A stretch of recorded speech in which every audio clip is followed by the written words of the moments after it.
Oh, okay, I understand. Friends, if we can gather, if you can please take your space.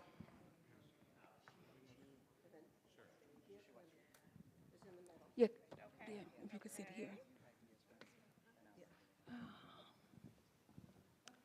Friends, if we could gather, maybe get in our spaces so that we can go ahead and start. We've got people joining us online. Want to remind the folks that are joining us online that unfortunately we have no way to for you to interact during this time, but if you got friends here that you want to text questions or whatever, the way that this will go is that we're going to try to give you some information first, and we want to then allow everyone to have a space for questions and comments and all of that, but want to let you know where we are with regard to next steps. The biggest change that is coming is that we discovered, I guess, maybe about a month, not even a month ago, that given all of the damage that's done to the interior of our church, like it took us 2 months, over 2 months, I think, to dry us out. That there was water and things like that behind our water walls, which are plaster, that there's a lot more damage in our church than we thought, that it's going to take 19 weeks to restore our sanctuary after the ice and water shield gets put down on our roof. That means that we will not be able to be in our sanctuary by Christmas, and it really means that probably the date is closer to March, maybe like within 1 year of the time that we had the storm. Part of that delay not only comes because of all of the damage that we found, part of the delay comes too because this has been a very extensive process. Patrick, who's from ServPro, as well as Jeremy Bates, who is our roofer. They come from a historic roofing company. These two companies are used to dealing with people who are always working in disaster areas, so it's been a blessing to have them, is that on the insurance side, the insurance company also hired a consultant to help them work with us because we have a 100-year-old building and we need to make sure that everything is restored back to the way that it should be, because if it's not, then we'll have to deal with other long-term consequences that we didn't plan to deal with. And so the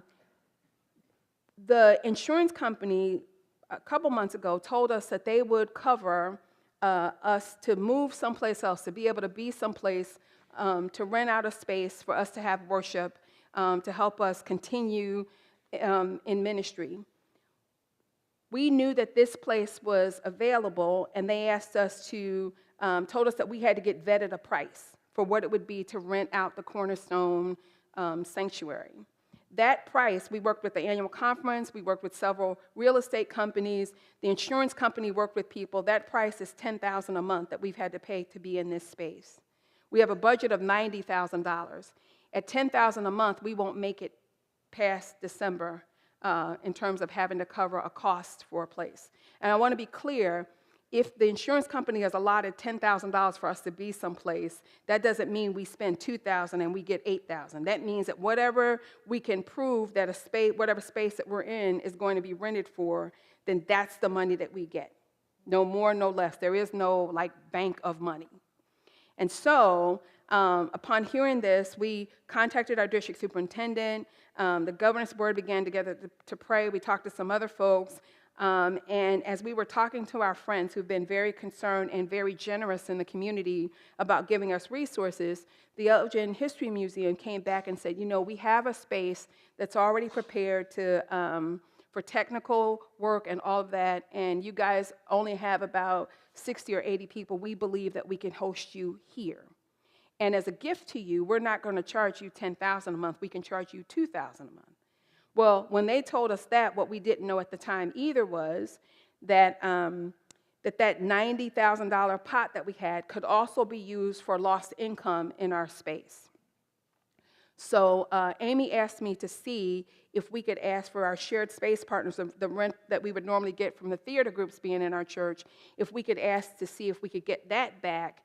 The insurance company sent a forensic accountant to the church, and as they went through our files, they said, not only are you entitled to the money from your shared space partners that can't be in the space because you are displaced, you are also entitled to the offerings that are missing, which turned out to be a blessing to all of us. So we have been working kind of behind the scenes to make sure that we could be at the Elgin History Museum, so that we could be up and running, keeping in mind that we need to be stable for our congregation that joins us online and our congregation that joins us on the radio. Also thought it very important, too, to be back in our community and our neighborhood because of all the ministries that are going on outside of our church. Both our West Wing and East Wing are open. Now, some folks may say, well, why can't we be in there? Well, a few reasons. First of all, many people in the congregation may not understand 1/3 of our budget now comes from our shared space partners. We simply cannot make what it would take to take care of our church just between the tithes and offerings of this congregation. And so all of the people who are currently in our space are people that we are in strategic partnership with, who do the ministry that we haven't been able to do, and people who are also bringing new people to our church, new people to interact with us, new people who may never step foot inside of a church are now coming. In addition to that, pretty soon our congregation will be a very active construction site, especially from the front. Right now, our ministry partners are entering through the back. They won't be using the elevator, the Wesley room, but all of that stuff pretty rapidly, I think, we'll be back to being a very big construction spot. The other piece, people may say, well, why can't we do Rogers Hall? As you all know, we are slotted to be, we're working with the city to be the winter warming shelter. And again, folks, I wish it were different. I wish that our tithes and offerings would take care of the space that God has given us. We simply do not have the funding from this congregation to take care of the space that we have. And so right now, Rogers Hall is slated to be in November to be the winter warming shelter, and we don't want to be in a position where every 2 months we're saying, okay, you got to move, you got to move, you got to move. And if you ask, why can't we be here, this space is a space that is actively on sale, am I right? That the conference is actively working to sell this to another congregation. So with the best information that we had and the best that we could do, we've decided that starting the first Sunday in October, we would be having worship at the Elgin History Museum. I asked that the DS would come and talk about sort of the interaction between the conference and us and how the conference feels about us. This is not about us being merged into any other congregation or anything like that. This is about, like I said, us being able to maintain our ministries downtown. And then I've asked Patrick to come to talk about all of the things that have to happen in our church and why all of this is sort of all of these moving parts are going all at once. So I think that that's really all that I have to say for right now. But like I said, with all of the moving pieces, being concerned about what the finances will be for the church, being concerned about the ministries that we're doing, being concerned about the 4 congregations that we have, the one on the radio, the one online, the one that comes on Sunday, and the one that meets our church during the week, to be concerned about doing all of those things and trying to keep all of this coming, at least as of for right now, this is what we can see, the easiest way to be able to do that. But as I mentioned in the sermon, we are trying to look and see when God moves and how God moves and when God says, I'm going here next. But the prayer is as fast as we can is to be back in our sanctuary and have everything back in place. I also want to assure you that the organ is very important to me. But I think one of the things that we've learned in this space is that we can be a church of all kinds of music, right? And so as we've learned that, and as we are searching for an organist, right now there's also a decision that we will have an interim pianist, because right now, even after we move back in our space, it's 200 pipes that have to be refitted back to the organ. And we are hoping that that'll give us enough time to find an organist. We've been in touch with the Chicago Organ Guild. We've been in, Ellie so graciously put put us back in touch with her professors to see if we could get another student from Northern who's doing organ music. I've been in contact with the people at Judson, Dr. Anderson, who Marcy put me in touch with. So there are a lot of moving parts around this whole thing. We just want to let you know where things are. We're at the conference to talk about their participation and guidance and leadership with this, and then brought Patrick to talk about the sort of the guts of the thing, about how this will happen and how the kind of work that's involved in making our sanctuary space back whole. Mm-hmm. So Wendy, I'm going to turn this over to you. Sure. Is that on? Is it on now? Yes. Is it on? Very good, yes. Well, it is wonderful to be with you. Thank you, Pastor Felicia, for that synopsis of where y'all have been and where you are and where God is leading.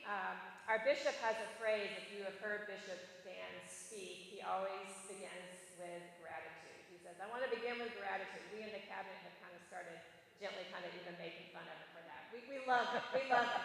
So I want to begin with gratitude because I do, of course, represent the bishop. I am not the bishop, but represent the bishop, and I'm aware that I come in that way to you this morning and offer my support to Pastor Felicia. I want to begin with gratitude for the folks up here who I've been in constant conversation with, to Patrick, who I met way back on March 15th originally, and who I know has just worked tirelessly. I'm remembering that middle of the night call from Pastor Felicia. I think she tried to get me once, maybe already, and I happened to wake up about 1 in the morning and look at my phone, which I don't always do, but I happened to do that on March 15th, and I saw that Pastor Felicia had called, and I called her back, and so she has been on it, along with, I think Al was there that night, and many others I know, from the beginning, and has your best interest at heart. So I just want to especially thank Pastor Felicia. Will you join me in doing that? Thank you. And then another round of applause for all of the laypersons who have shown such dedicated leadership. And some of you are out there, I know, and not up here. I also want to give thanks for those who have built this church, First Elgin.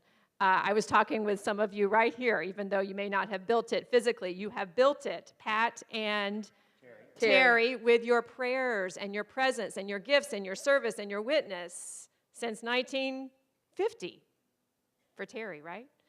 And others perhaps before that who are in this room.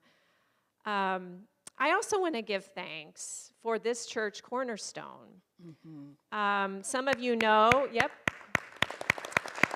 And there may be some cornerstone folks here this morning. I don't know. I have been in this space several times over the past year as they have journeyed through a very difficult time of coming to terms with a $2.2 million loan from the Red Door Fund of our annual conference that they were not able to pay back. Worshiping in this beautiful building for 25 years, this beautiful property. As I drove in today, I thought, wow, what a gift this was.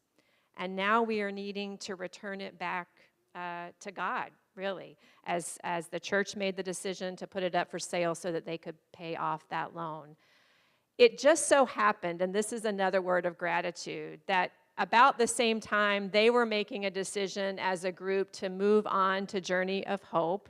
And that's another story which I can share. But as they were making that decision, and you had this tremendous traumatic event happen to your building, this space opened up for you to worship.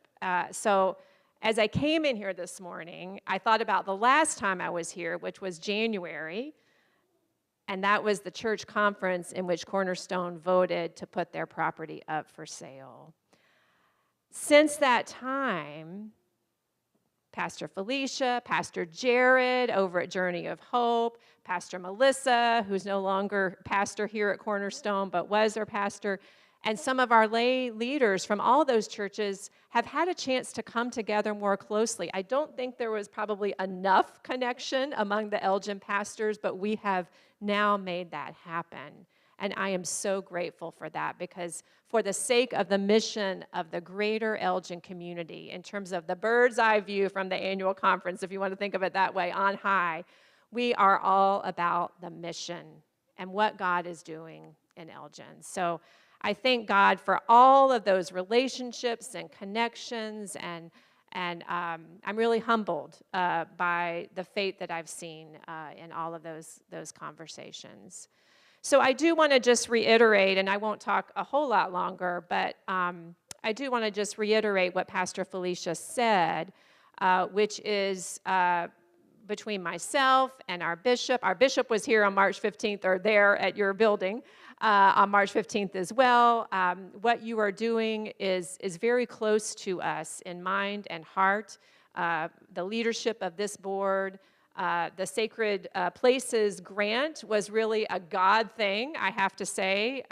Some of you remember former assistant to the bishop, Arlene Christofferson, who reached out to me and said, Wendy, you need to get this church connected with the National Trust for Sacred Places, and then they did the work. I didn't do anything except make the connection. These people right here did the work.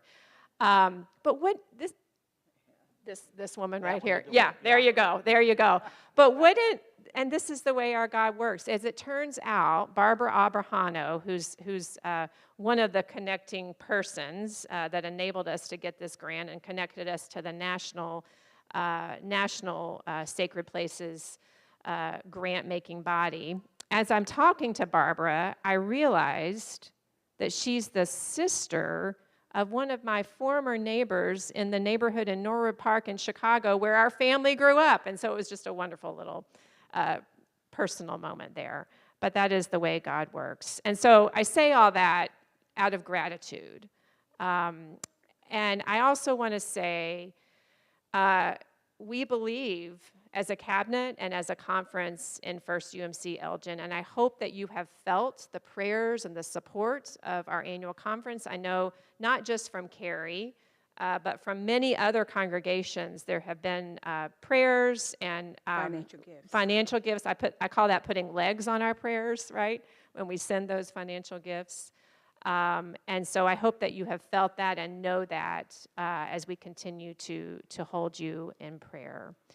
I want to just close with a personal story.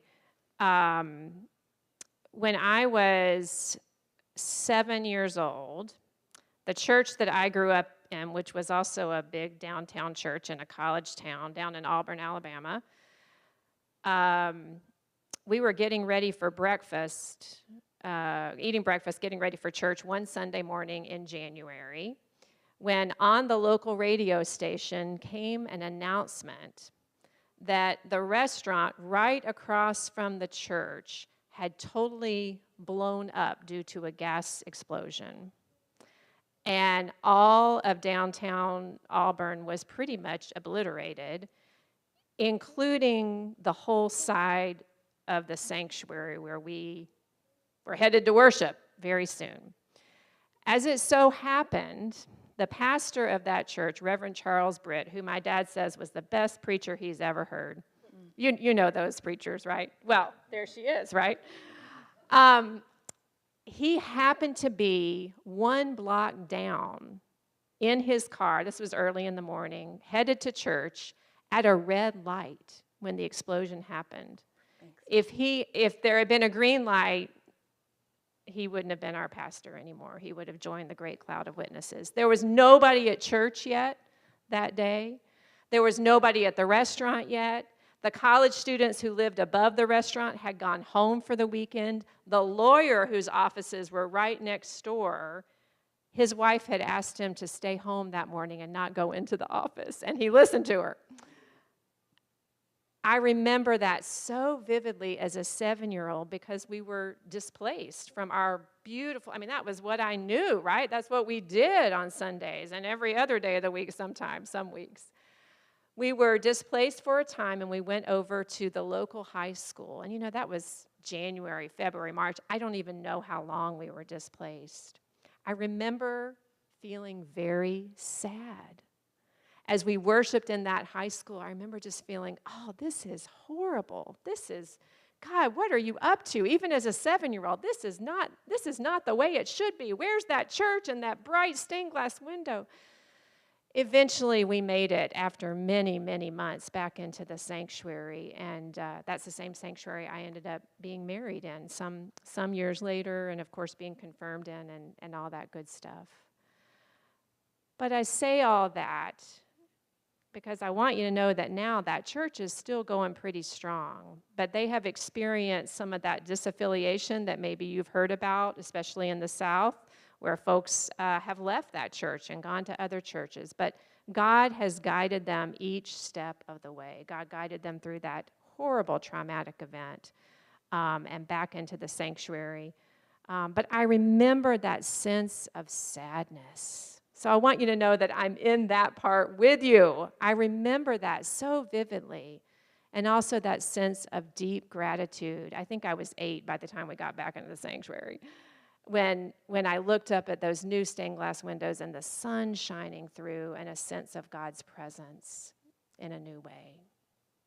So I pray that even in the sadness and the wrestling and the trying to figure it out and the sense of displacement and the questions and maybe even the doubt, that you will keep your eyes on the prize, that cloud, right, of God's leadership, that sense of God's presence, and that promise that we hear in Matthew, lo, I will be with you always. That God sent his son Jesus, Emmanuel, God with us. God will not abandon you or forsake you. Amen. And that the prize is the hope that we know in Jesus. I'll leave it there for now. I think I preached a mini sermon, but that's okay. I'm going to pass it on, and I'll be glad to take questions, though, about my particular role in a few minutes. Okay. So this is Pat. I'll let you introduce yourself. Tell people about you. Hi, good morning, good afternoon. My name is Patrick. I've been in the Elgin area in our family business for about 24 years. I grew up in Geneva, Illinois. I actually grew up in the Geneva Methodist Church as well. So, yeah, well, we were busy on the 15th, don't worry. But, well, fortunately or unfortunately, I've been with you guys now since December when we had a first water loss. But I'm very happy to be able to guide the group of individuals up here to get you guys to a final conclusion so that you do have your church back, because frankly it is a gorgeous church, and I am very, very excited to see it as a completed project once it is all completed. So, Patrick, can you talk a little bit about like the 19 weeks and how you've come to that, and then also to how sometimes it's the insurance company that there's the wrestling back and forth. Can you just give people a feel for what the process is so that we can know why it's taking that long, or when we say this is an active construction zone, why? Absolutely. Yeah. So as far as a project Gantt chart for timeframes, I've been working with our contractors for months at this point, even prior to the mitigation being completed, just to get a feel for how long they felt that it was going to take to do their portion of the project. Not all of those contractors can do their jobs at the same time. We have insulation, we have HVAC, we have plaster, we have paint, we have wood flooring, or we have, the wood ceiling, we have carpeting, we have all sorts of them, and they can't all do their work at one time. I'd love it. It would make my job super easy, but unfortunately we have to schedule them to make sure that one contractor doesn't get in front of the other, to make sure that we have a clean and orderly space for them to be safe. Obviously, if some of you have seen the pictures, which I hope, I assume you all have, it looks like a giant jungle gym in there with all the scaffolding. It is, I'm sorry? Okay. Oh, okay. It's about 38 feet up in the air, and I had 2 of your governance board there this week, and go ahead, tell them. Okay, Al was a trooper and went up there with me, as well as Jen, and Al does not like heights. I was going to leave that out, but thanks. As well as the building consultant that's working directly with the insurance company. So if some of you are wondering, hey, I don't see much going on, I can promise you that there is a ton going on the backside, okay? There is a metric ton of work communication that has to be done, both on my side to the insurance, to the business or the building consultant, and so forth. It is a very, very expensive job, both from the roof as well as the inside. And whether we like it or not, insurance companies are businesses, and they try to make the best business call for themselves as well, okay? That is ultimately why you have individuals like myself and Jeremy to be able to justify why the costs need to be the way they are to put you back the way you were prior to the loss, okay? Because I am not interested in giving you a church that does not look as gorgeous or better than when it was on the 14th of March, okay? So unfortunately, it does take time. They do want to negotiate. They do want to, I'll just be blatant and say they want to argue sometimes, and it does take time. The roof is a very, very gorgeous portion of your church, that copper roof. And yes, it did take an awful lot of time for them to come to an agreement to get that to start moving, which unfortunately delayed me and my time frame because I was not willing to start anything inside of the church without a watertight roof, which I'm sure you can understand, because having to do this all over again for a third time, at that point, I would just show up every Sunday. I would just be a part of everything, and I would just be on call for anything. Me and Dwayne would work together every day at that point. So, any other points that you want me to hit on? I'm just thinking too, someone, the ladies were there the other week, and people said, Pastor, when are we going to get started, right? Because we got a lot of activity to get the shrink wrap on the roof. Then we found out there was damage on the steeple. So if you noticed, then the steeple was covered. And what I explained is there's been work that's been done. We have, there were 2 300-pound pieces of stone that were blown off on the 15th that had to be put back on the fascia. That's been done. That roof is 8,600 square feet. 2,500 square feet of roofing and interior stuff were snatched out on the March 15th. So right now, people have been fabricating 8,600 square feet of copper shingles to put everything back the way it was. So I really wish that Jeremy could be here, and even Patrick coming. Like Al just happened to pick him out of a phone book he remember a commercial he saw, and then we found out that he grew up at the Geneva United Methodist Church. Jeremy Bates, who works for a company that's a historic preservation, roof preservationist people. They only work with like the Louisiana archdiocese and universities in hurricane areas, happens to live just a couple doors down from Cheryl Johnson's son, is it, Cheryl?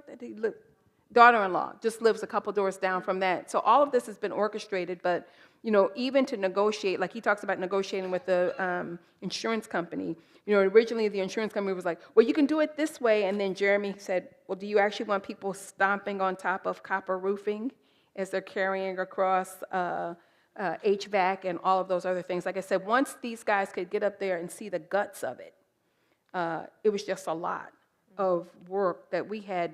I mean, there's no way. I've learned more about buildings in the last 6 months. I'm going to go apply for an architect license or something, but we just wanted to give you guys a feel for what's going on. Wanted to highlight the tremendous ways that God has blessed us while we've been in this place, but to let you know, too, there's a negotiation back and forth with the insurance company. The whole deal between the West Wing and the sanctuary and all that, I'm thinking somewhere it's going to be about $5.5, $6 million. Is that about right? 5.5? Yeah, he said that's not enough. I mean, if we're talking about the West Wing, the sanctuary, and the roof, and this is a $6.5 million total. It's 2 projects, but the majority is the sanctuary and the roof. So it's a very, very, very large number for, frankly, anybody to be writing on a check. Yeah, and the blessing in that has been we've only had to pay the deductible, which is $2,500. Which is a blessing from God. So like we said, we just want to give you guys a feel, because I know sometimes in the day-to-day, having to make a decision, having to try to figure out, what's going on. Early on, when we had to make sure we could get the everything sort of covered up immediately, because there was snow and rain coming right after that, right? All of this has been just like walking through the wilderness. we get to this point, we go, I don't know if I can say holy crap. You can. Okay, but we were like, If holy, the Psalms were written today, that would okay. be in there. So you get to a place and you go, holy crap. And, just about the time we think that, then the Lord makes a way. The other thing I want to highlight is your generosity in the capital campaign and the foresight that we would do a capital campaign around technology and securing our building.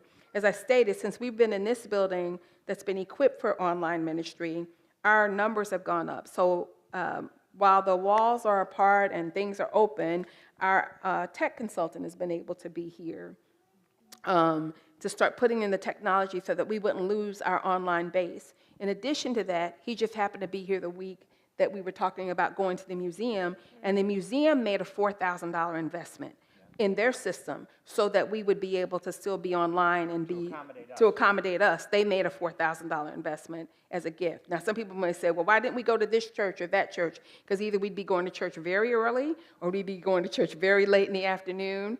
And so, like I said, there are all of these moving parts. So I want you to know that the folks here, and Jeremy and our bishop and, my sisters and brothers that are clergy from the annual conference, people have not just done this on a whim or not just done this because, we have an axe to grind. We tell you all the time we would love to have you here with us because this has not been easy, but God has been faithful. So I don't know if there's anything anybody else wants to say here. Al wants to say something, and then we're going to open it up for questions. I so wish Jeremy Bates could be here from the roofing company, Historic Preservation. Just a little anecdote that happened to me about 2 weeks ago that just reinforces that we picked the right guy. And we did interview 3 historic preservationist roofers, and we were immediately put at ease with Jeremy's skill. So the steeple, if you noticed, had been unwrapped for all this time. It's currently wrapped, shrink wrapped. So the day came when they put the boom up there, and Jeremy's people, the copper fabricating people, which is an arm of his company, they were taking apart the decorations in the steeple. Now, I don't know if any of us ever took time to look closely at the steeple, but there's intricate decorations in copper. They're not structural, they're decorative, inside the steeple. Some had been blown off in the storm, some probably been lost over the years. A lot of it was missing. And they took down what they could, and these guys are trying to piece it together, and the lead guy gets me aside, and he says, "Do you have pictures of the steeple?" Well, yeah. Good pictures? Maybe. I said, why? We want to put this back exactly the way it was 100 years ago. And my attitude was, well, just put something nice up there. Who's going to know? And he goes, no, we want to do it exactly the way it was. So Amy and I and Carol and Jen are going through picture after picture. We found the 1924 blueprints, and we're looking at that. And they have a pretty good idea how to put it back together now. So that's the confidence level we have. And added it to our bid with the insurance company to go back and say, this has to be back the way that it was 100 years ago. So we just want to, like I said, just give you a feel for the in-depth work that's been done, the prayers, and from our contractors. Like I said, they've basically lived with us since all of this happened, and Patrick before then and his folks. When those weeks that you were someplace else, I was like, okay, what happened to Patrick? So for 4 or 5 months, Patrick had an office in the choir room. Yeah.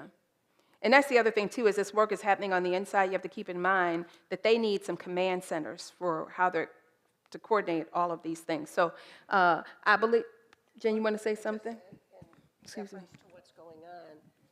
The other confidence builder in our contractors is that we ask a million questions about their business, not double checking them, but we said, if we don't understand this, how could we possibly explain to any of you over big questions and little questions? And their patience and their generosity of their time has been remarkable, because I was not equipped for this. This was not my area of expertise. I was fine on an interview team and bringing them in, but since then our obligation, and it's Carol and Al and I have felt a real sense that we owe it to every person that came before us in this church for the last 100 years and the people that will follow us, that we have to be as informed as possible so that this isn't just happening to us, that we're being a part of doing it. And to their unbelievable patience, they will take us any place and show us what's being done, and they will answer the questions because they said they want us to know that they're in very good hands, and we are absolutely in very good hands. And the transparency and the trust that has been developed over the last few months has been remarkable. It's shocking at times. We were still under the assumption about 2.5 weeks ago, and we were standing, we weren't even meeting, but we were under the assumption that we'll be back by Christmas for Advent. We'll be back. In about 2.5 weeks, we're standing around, and Patrick had gotten some information that he said, and no hesitation, no beating around the bush, but he goes, it's just not going to be possible. And this is one of those where even Pastor Felicia was just like, what? How are we going to share this with all of you? Because we knew what a disappointment we felt. Like our hearts dropped to the ground because we really believed when we've been saying this, our hearts dropped to the ground, and we said, how are we going to share this with the congregation? And it was decided that we needed to have a place to pitch our tent before dropping it to the ground because, well, we didn't sleep for a week, and we didn't feel like that was fair to do everybody. So some of the time-consuming, and some of the people that have said to us, why aren't you transparent?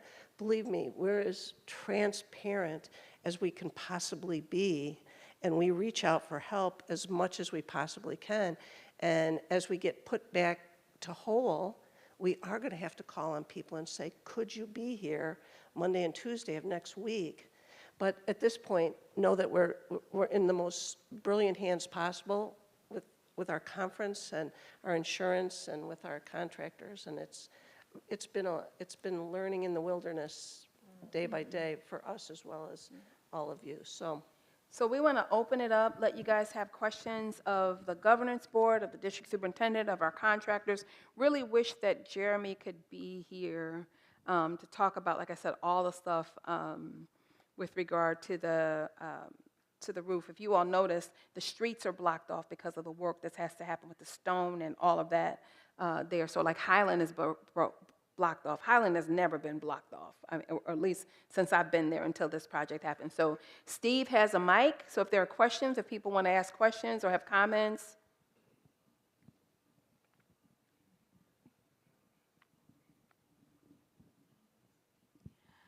I have no doubt that the group working on the church is the best that we could have, that things that are going as well as they can go.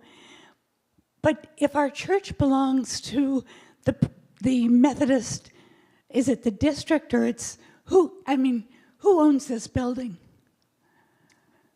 May I speak to that? Well, wait, hang on. got a mic. Let me finish let me finish the question. Okay, whoever owns this building, if they are part of the Methodist family, why don't they allow us to stay here until a sale has gone through, until they're ready to have somebody move in here? I mean, can't they negotiate a deal with us to allow us to move in here? For us to have to move our tent, and I know if God wants us to move our tent, we'll move our tent.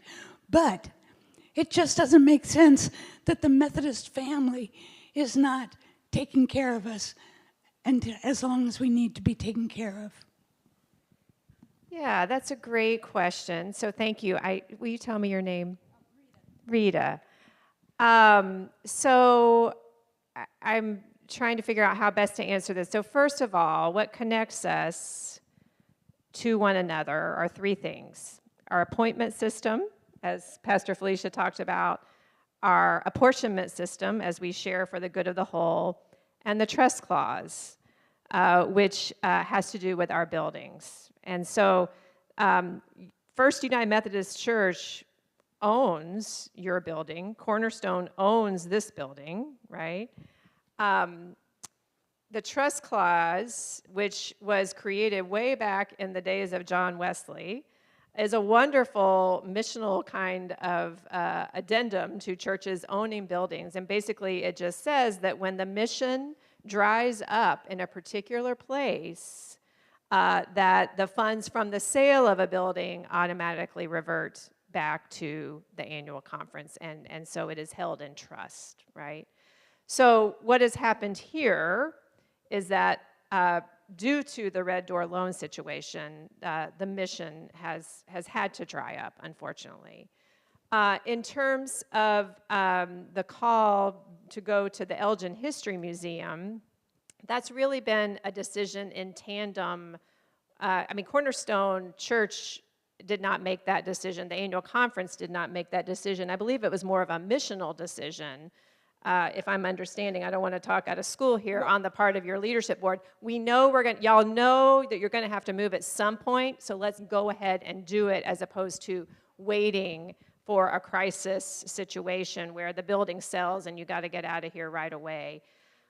Friends, my hope and prayer, I mean, I don't know when this building is going to sell, but for the sake of the folks at Cornerstone, the sooner the better in terms of closure for them so that they can move on to the next thing God is doing.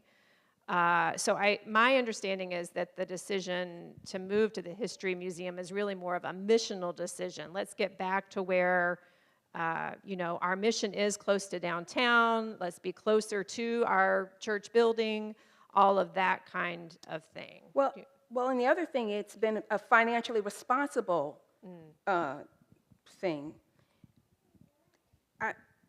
I am a business major, and dealing with the insurance company has been something I can't even explain. We had to get vetted how much it was going to cost to be in this building. Every step of the way, we have to give I don't want to say an excuse. We have to have, it's almost like having 3 bids to give to the insurance company to prove that what we say we need is what we needed. They made us do that for this building. We had to have some real estate people tell us what it would take to rent out Cornerstone. Now, you all may say, well, we're only here on Sundays. We know that, but we also needed to be able to be here if there was a funeral or anything like that, to use the electric equipment. So the 3 bids we got said this is $10,000 a month. We had to turn that back into the insurance company. They had to vet that with their people, and they said, yep, it's $10,000 a month, and they said it with relief, like, we're glad that you didn't ask us for more than that because we believe that it's more than that. The other big piece of this, beloved, is this. Quite frankly, the tithes and offerings from this congregation are not enough to sustain this church in this way.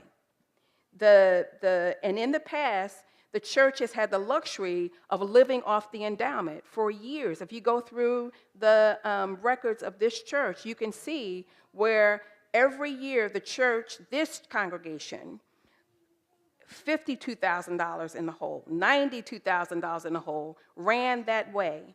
When I first got here, there was no capital campaign that had been done before we put the boiler in, and the decision had been made that we would do that in the summer to save, and then every time we thought we'd be back in the building, we figured, well, we'll kick off the capital campaign for the boiler, and then it got to the point where it would have been embarrassing to ask for the money for that. And so through the partnerships and through the different things that we've done, God has been gracious to us and sent almost $250,000 to our church during that time from our strategic partners, from the PPP loan, from other different avenues. What we also saw is, rather than giving up just the $10,000 here, is that also, if we move to the History Museum, some of those other funds would be able to be in place for what we've lost in tithes and offerings because people have not given, because we've been short over the summer. And we have also seen what we've lost because normally during the summer we would have had 5 theater groups in our building, and we've lost that income. And I mean, I know that the church is more than a business. I know that the church, that God can and will provide, but I have tried to be, or this group has tried to be very mindful that the church does not run on air and prayers and blessing alone. We have to be looking for. I tell people that I kind of am like this. If the Lord gives us some work to do, then I feel like the Lord has provided for us, and our job is to figure out who's sitting on where the provision is, kind of like Nehemiah. Who has what we need to do the work that God has given us to do? And so part of the decision has not only been that, but to say, too, that our congregation needs some of the financial help that we've been giving to this one and all of that. So that's been part of the reason we decided that this group said, hey, we need to think about moving. That in addition to, I don't think I'm speaking out of turn, there have been a few times since we've been here that the Cornerstone folks thought maybe they had an offering. I mean, an offer that was legit, which would have meant we would have had to leave in 30 days. That's happened a few times. As we move into the fall, the ministry teams have been working diligently with regard to the different programs that we want to do and all that. And we're like, it's almost been, I don't mean to speak out of turn, it's almost been like, okay, we might have a sale. We don't. We might have a sale. We don't.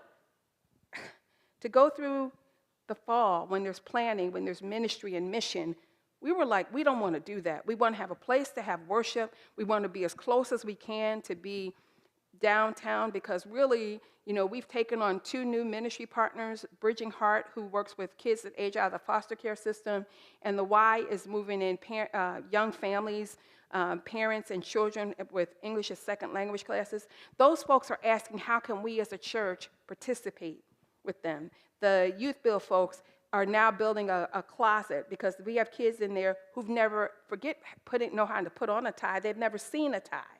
They want to know, can some of our men come and maybe show them how to put on a tie? Can some of the women maybe help these young ladies dress a particular way? So we want to get back close to home, because we're like, the Lord has already sent people to our building. How do we engage with those people in our building so that we can bring them to Christ, and that we will expand what the congregation is?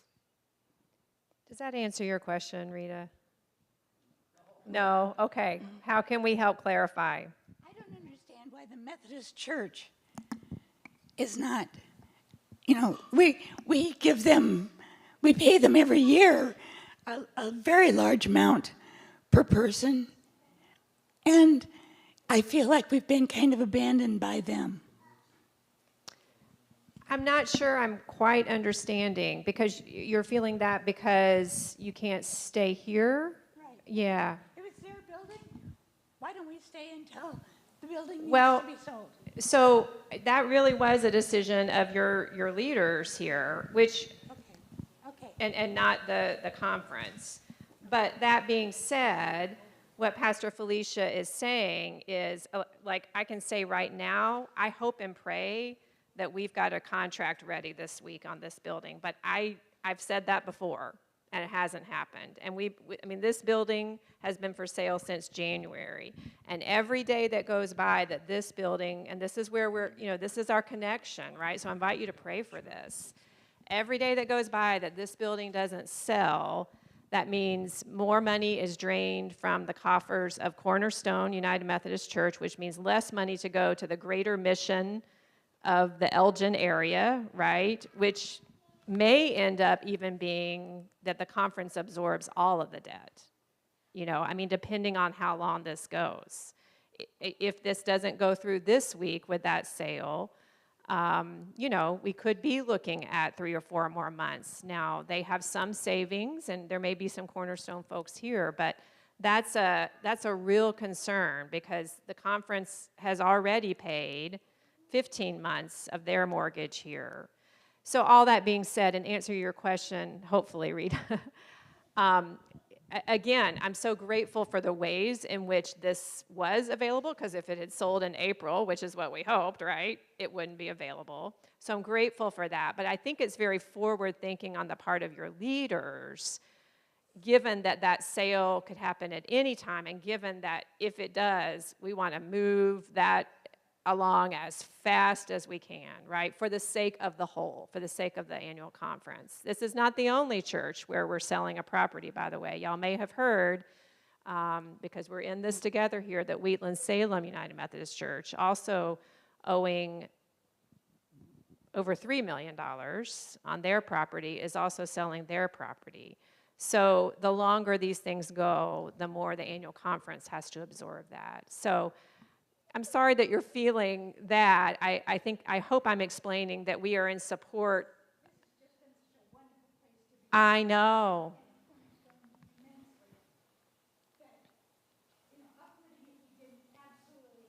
Yeah. Right. Yeah. Sure. Yeah. Yeah. And the other, well, and fiscally, the other piece of it is we are down in income. And really, the way that we found out that we were not, again, was a miracle thing, because as much as we've had interesting relationship with the insurance company and help and backing from the annual conference to help us navigate that, and with our contractors, the consultant that they hired one day just happened to explain, hey, you know, you all are entitled for money for displacement of business. We said, okay. We need you to let us know what the rent is going to be for where you're going. We didn't determine the rent. We had to get 3 bids from three real estate people. This is what it costs to rent this place. As we also looked at the fact that there's this herky-jerky, gonna move, not gonna move, back and forth, is that also our offerings are down, and part of the income that we've missed from our shared space ministry partners, we're not talking renters, we're talking about people who are in partnership and ministry with us, that's been limited because they can't get in. Like the theater groups use the sanctuary to practice. They practice for the acoustics. Sometimes the symphony is there. There are different groups that are there. And so we said, this may be a bad thing, but we said, you know, we love the annual conference. We love Cornerstone Church. Our primary responsibility is to First United Methodist Church too. So we need to be paying attention to what resources could be in the hands of our church to make sure that when that we have what's needed to move forward, to make sure that we're not trying to lay anybody off as we go through this process. Amy and Dwayne and now Vince, our new building engineer, they have been there every day working behind the scenes. Amy often on Fridays is doing money transfers and doing all kinds of stuff. You know, we needed Ellie and Kat and all of that. And so saying, okay, what's the best information that we have right now in the best interest of our church? Now that, I'm sorry, but this is the place that God has. This may not be the right thing to say this. I pray that you all hear this from my heart. Adrian and I are convinced that God sent us here. We know that beyond a shadow of a doubt. I love you all. You all saved my call. But I am clear like I know my name. This is the place that the Lord has given us responsibility for. And so with every gift that I've been given, I am committed. And I think that it could be said for everybody that's on this place, what is best for our church? Do I get it right all the time? Absolutely not. You all know that I can be a hot mess. But looking at what I felt like we needed and watching my fellow sister and brother clergy people agonize over the fact that they have to close their churches or take a 2 or 3 point charge because the church cannot afford doing things. The last appointment that I had, beautiful old church like this one, I had to take a 2 point charge. When a pastor goes to a 2 point charge, there's a lot lost in ministry for that church. So wanting to make sure that the financial resources were here to do what needed to be done. And we have every step of the way that we've been supported by the Methodist Church and the conference in that if we were to say, could we stay? You know, we're going to run out of money. Could we stay February, March? Then the people that assume the burden of that rent has to be paid. It's not like the Methodist Church can just say, like Pastor Felicia said earlier, the annual conference, they can't just let us use it. We would be a burden on, because someone has to pay the loan. There's a mortgage outstanding of over $2.5 million. That money has to be paid to the bank for the loan. So if we were really a blessing to Cornerstone, as horrible as it sounds, and our insurance money, because we help the conference help Cornerstone and the conference pay this money to the bank. It's not just sitting there mortgage free. So when we leave here, that will become a debt that has to be absorbed by the congregation of Cornerstone.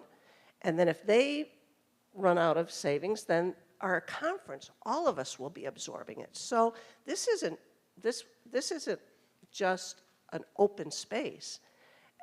And even if we were to go to another church, we would have to pay rent. This has been a blessing for Cornerstone and for us, and we just we cannot continue at the size of the property, at the amount of electricity, the landscaping, everything that needs to be done. Somebody's got to pay the rent, and we're in a position where it's been good for all of us, and we've set our tent up beautifully here, and we found that, as much as when we found out this happened and we had to move out here, part of it was they didn't want to move the tent out here in the first place.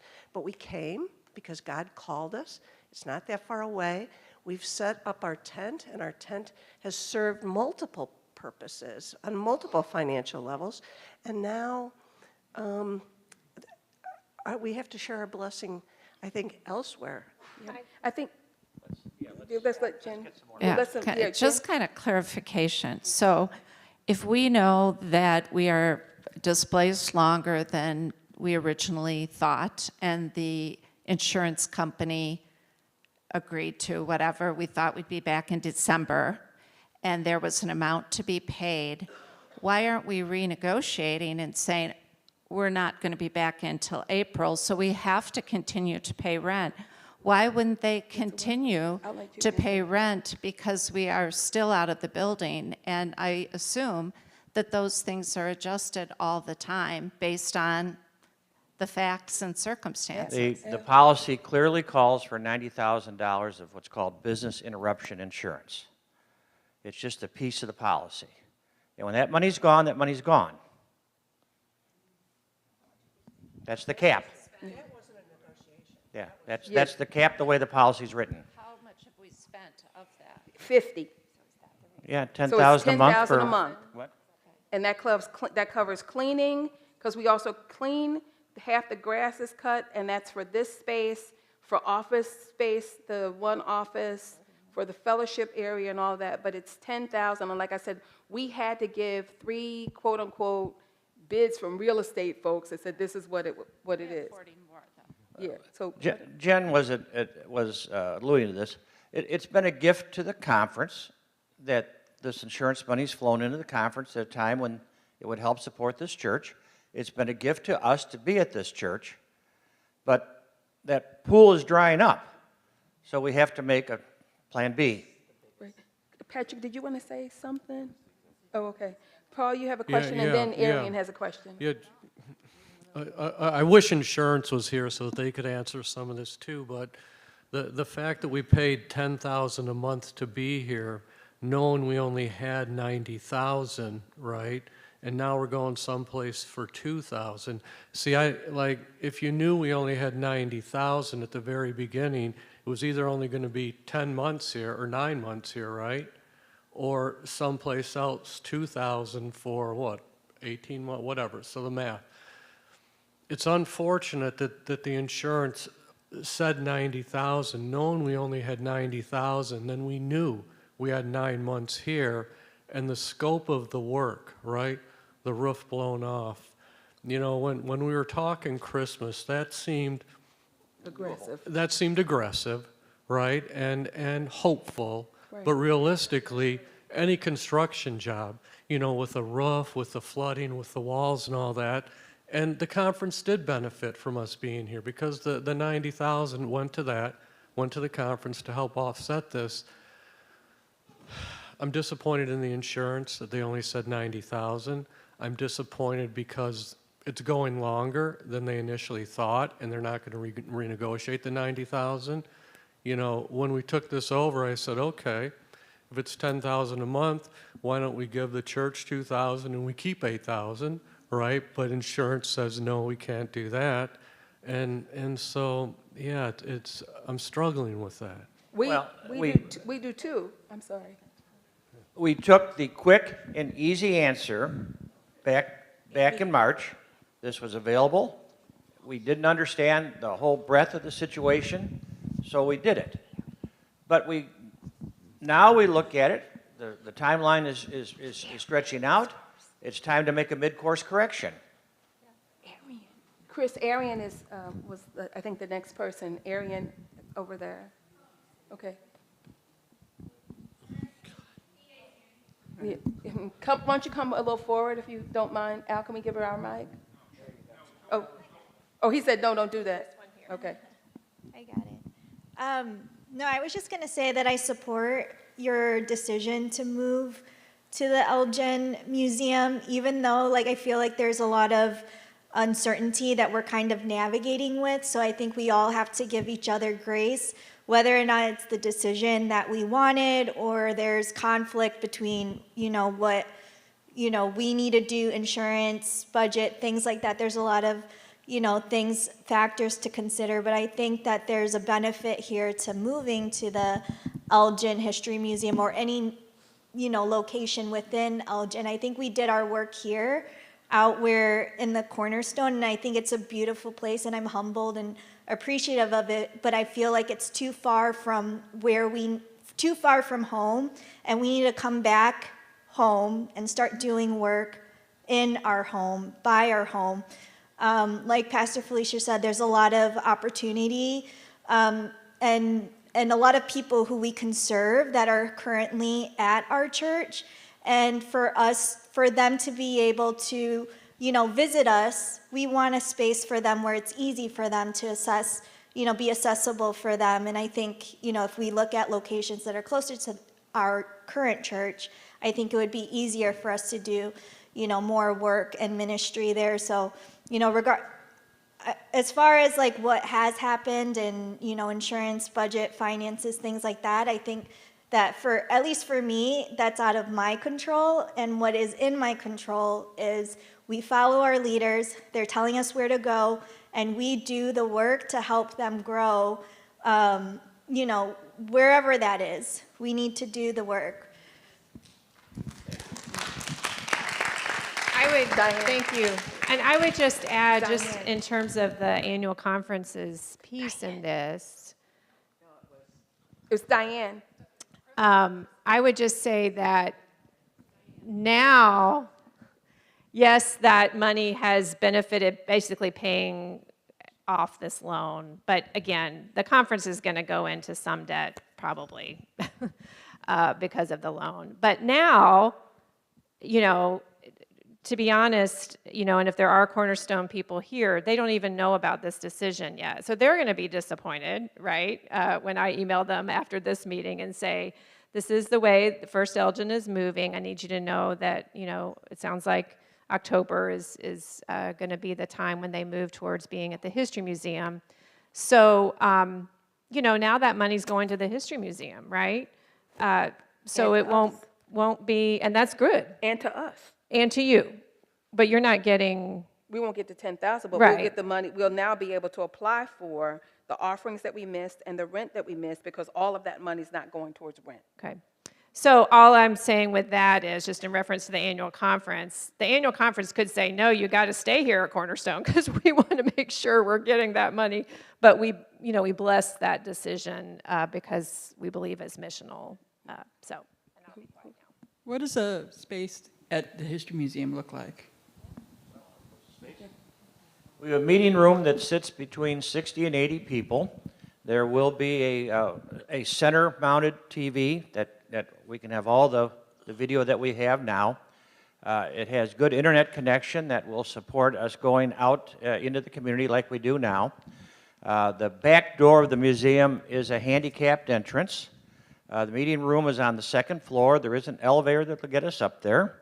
There's a kitchen adjacent to the meeting room, so we can still have our coffee and snack time afterward. We have been talking about the small things we can do to bring a sanctuary touch to the meeting room floor. I'm kind of hopeful we can take this cross behind us with us. There'll be some banners on the window. There'll be other things we can do to make it feel like a church. The History Museum sees this as a blessing as well. It's bringing a little income their direction. I might say keeping it in Elgin. I think you'll move in and be comfortable.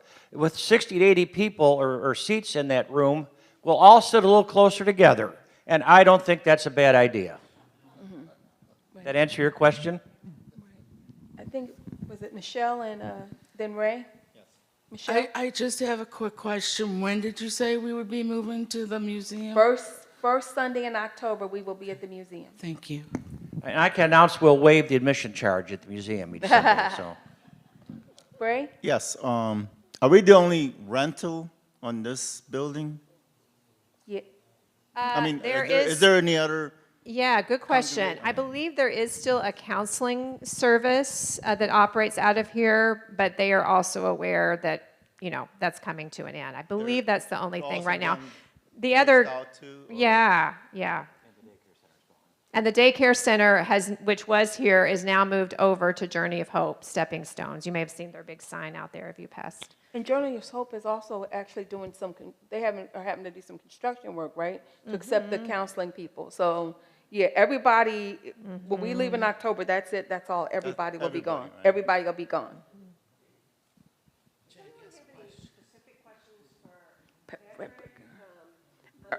On the progress or any of those kinds of decisions that have been made, because he is here and cannot wait to answer them. It's okay if you don't have any. No, you did not say that. You said, please, Excuse me. ask me questions and let me show you how. Actually, I did want to just add one thing. In regards to the thoughts of, renegotiating with insurance and everything like that, I would love to tell you that that's something that they can do. They really can't, right? They have to work within the confines of the contract or the policy. It's not personal, it's business. The faster that, they all understood that very quickly back in December, and that was one of the first things that I told them and asked them to understand with me. It is not personal, it is business. We understand that this is your home and that you treat it as such. It is not their home, it is a business, and it is a policy. And they have to work within the confines of said policy. And at this point in time, as far as how they dealt with the December claim, they worked with us very well, okay? It was a far, far smaller claim. This claim is much, much larger on a factor of, more than 10. I mean, almost 20 or 30 at this point, okay? It is well within their rights to be skeptical, right? Trust but verify, and that's what they're doing. In regards to my hope to be back in Christmas, that I think came from me, because I actually did remember Christmas at my Methodist church, and I thought, man, that would be an awesome, awesome gift to be able to give these people and these parishioners. I would say I'm sorry. However, I know that I did not cause it, and I don't want to say anybody did cause it. Again, they're doing their due diligence. They really dug in deep when it came to the roof, and that pushed a lot of things back. And I understand that, and I conveyed that to the group up here. And frankly, they didn't even look at any of my bills or my estimates or anything until the roof was completed, because that was the larger of the two bills to be paid. And frankly, somewhat more complex, just with the spire and the copper and some of the more intricate items that were going to be taking place up on the roof.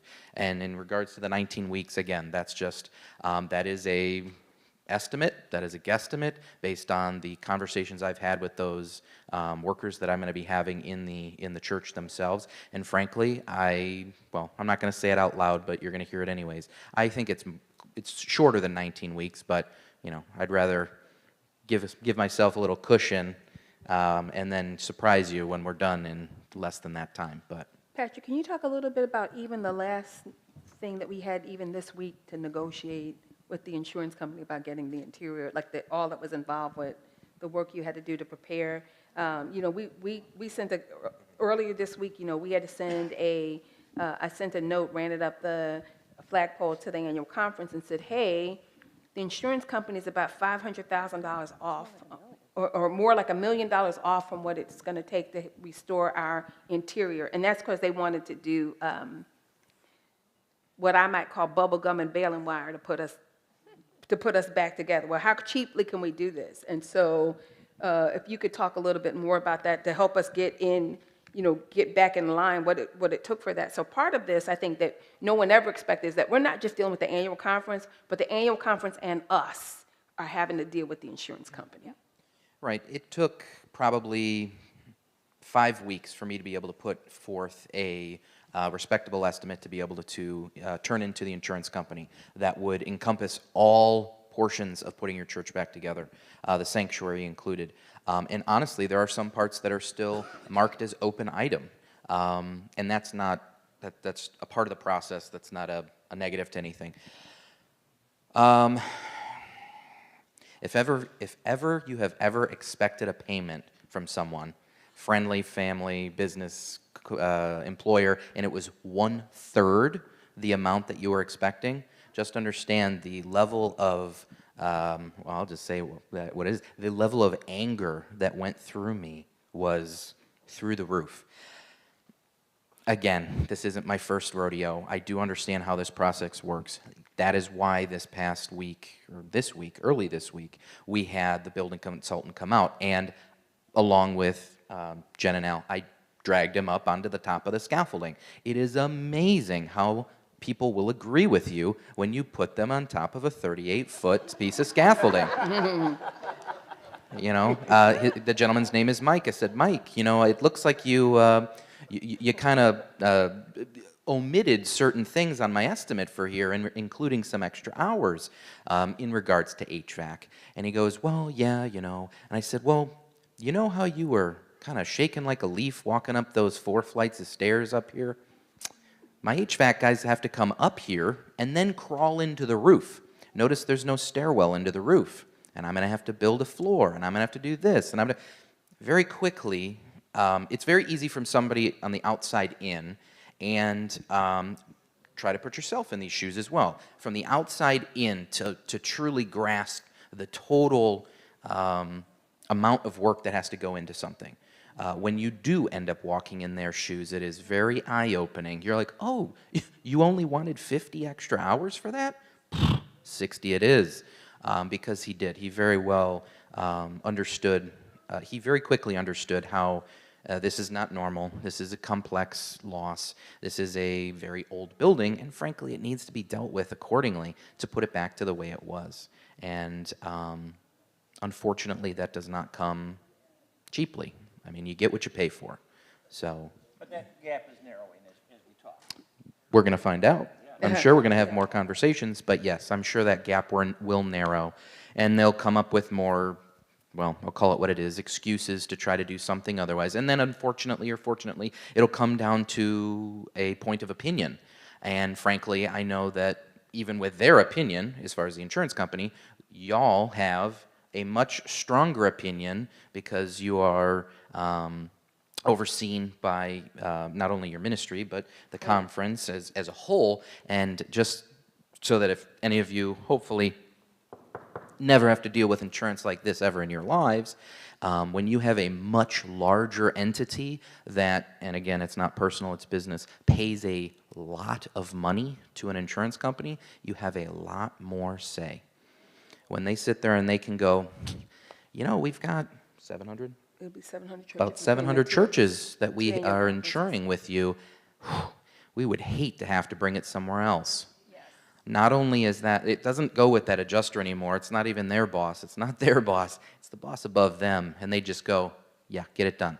Yeah. And so without trying to pull that trigger too fast and alienating anybody, we have those conversations, we have those agreements, and we have we hope that they will come to understand the cost associated. And don't worry, I understand that my number's not solid either, but we also know that there are additional expenses that will come to play, i.e. the organ. We couldn't get real numbers on it because it's all covered up. I had to basically encase it with plastic at this point, the forward organs and pipes in the organ rooms, so that it didn't get any more possibly dirty or damaged just from the loss itself. So yes, it is a long process. I very much wish that we could be a third of the way through the process right now for you and have fantastic updates.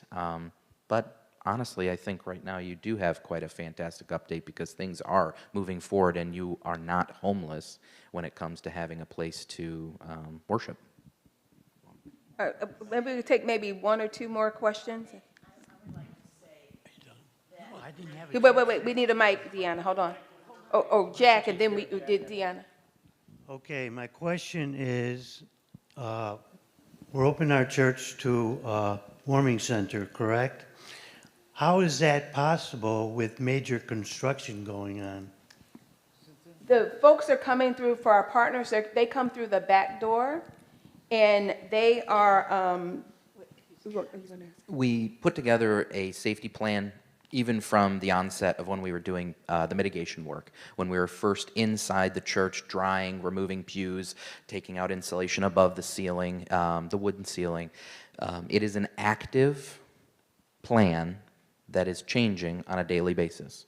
So as far as the men and women that'll be down in the basement, we will actively have to plan accordingly based on the roofing, based on the interior work. We may have to build interior walls, temporary walls, to keep them from areas, to keep them safe, to keep our area safe, and to keep, frankly, let's be honest, the liability of an accident away from your church.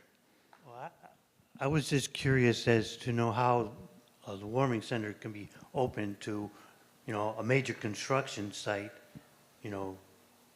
keeping everybody safe, let alone public people safe at the same time. Sure. At this point right now, we don't have to worry about that, but like I said, it's an active safety area that we are going to continue to work with. Ideally, those that can't use the outside stairs, that have to use the elevators, will have to be frankly walked with through that area, or as if any of you have been to the church at this point, we have built a temporary wall right in front of the office that will ultimately be closed once that narthex area is started to be used for the reconstruction process. We again may have to build a temporary wall to get them to the west wing entrance. So do I have a specific answer for you at this moment? No. Is it something that is actively being thought about and planned? Yes. Deanna. What I want to say, you can probably hear me anyway. What I wish to say is Pat and Terry and my family, Pat and Terry Dunning and my family, the Youngs, we've been in business in the Elgin area for many, many, many years, and we all can attest to the fact that you never know when you walk in the morning what you're going to be faced with and what prices are going to be increased to you. You might have something that you think, oh gosh, this is good, this is only $1,500, and they might say, sorry about that, we're up to $2,200. So when you're in business, you have no, as Terry can say, you know what happens, right, Terry? We do that every time. And so I thank, though, all you people that have worked on this for so long. It's hard, it's difficult to come with a decision, and I commend you all. Thank you, thank you, thank you, thank you. Maybe one final question? Are we almost done? Are we there? Are we there yet? Are we there yet? Yeah. Yes, we're almost done. And beloved, no, please, we solicit your prayers. There's loads of seats on the governance board. This is not easy. I remember back in, for 2 months after this, I woke up every morning with my, people say, how you doing? I'm like, I'm fine. And I'd wake up every morning with my teeth clenched. Yeah. You know. You want to get in on the fun. Yeah. There's room on the governance board. Yeah. We survived on Cheetos, Doritos, and Diet Coke for the first couple months. So, you know, there's more to do. So, like I said, and really want to thank our contractors, because they've been like family to us. And really, and really want to thank the support of our bishop and our DS and all that. I remember when the bishop called and said, Dr. LaBoy, Julie and I are coming. We have our boots and all that. And I said, Bishop, surely you're too busy to come here. And he said, Felicia, we were installed in that church in our very first bishopric, And when we got away from our handlers and saw downstairs that you all were committed to your community, we were like, we know that God has sent us to the right conference and to the right place by bringing us to First United Methodist Church. And so he's been incredibly gracious. Our sisters and brothers in the annual conference, like I said, we probably have gotten $40,000, $50,000 from fellow United Methodist churches just to help with all the things that we need to have. So, for example, the shrink wrap was about the shrink wrap was what, $78,000, $100,000 just to shrink wrap our building. And our sisters and brothers there, our sisters and brothers with regard to the churches in town have brought us money and resources and food and snacks for the people that are working there. We have been blessed, beloved. I can attest to that. Marcy.